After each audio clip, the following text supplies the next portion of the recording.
Tonight, outrage grows over bars of soap with an offensive message. A Central Indiana store owner could get kicked out of his building for selling what some are calling racist soap. Fox 59's Kimberly King spoke with the owner, who's refusing to pull those controversial items from his shelves. Kim? Bob, these are actually the soaps. The store is in the Logan Village Mall, just 1 block east of Noblesville's main square. This soap has racial slurs that harken to the days of blackface and minstrels comedies. We've blurred some of the labels. We want to warn you, some of the images are still disturbing, but the owner is not backing down.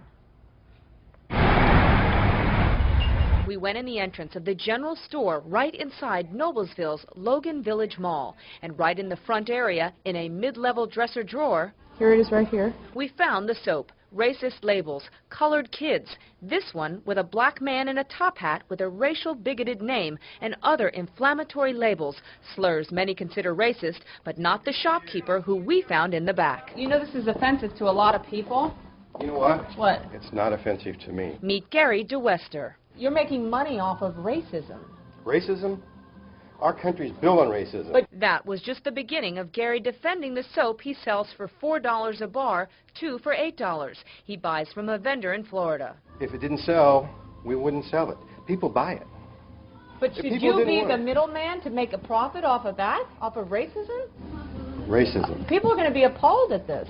They are? Then yeah. People are just too politically correct. And the fact that it's being sold in Noblesville is a black eye on that city. Kelly Sharp was in the store and so offended she posted an article about the racist soap on her blog. I would kick him out if I owned the shop. How about the gay people in our country? Would they be offended by the gay Johnny and the fairy soap? Just dump the whole drawer? We called one of the building's owners who rents the space to Gary. She's angry. We must be respectful of all races. They pulled the soap from the general store shelves, but Gary put it back. If you people want to put us out of business, that's your prerogative, all right? Okay. This is free publicity, and I hope it makes every channel, because people will come in here. But not all publicity is good publicity. Gary could be forced to close down. The building owner demanded that Gary get rid of the soaps, but today Gary defiantly refused and put them back on his shelves. He tells me he's also a lawyer and says he and his wife have the shop for a write-off. He says he won't pull the soap and is willing to lose his lease over his right to sell those soaps. Bob? Okay, Kim, thank you. Now, this story has generated a lot of discussion on our Facebook page.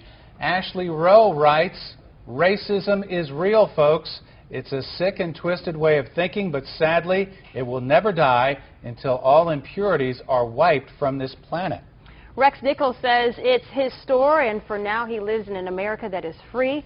Carry on as you wish, sir. And of course, you can add your comments to our Facebook page at fox59.com. And we do understand a lot of our viewers are upset by this, but it just goes to show that this type of behavior, as sad as it is, can only be eradicated through proper education and understanding. And that's something we all have to work towards. It is an amazing story. All right, let's go ahead.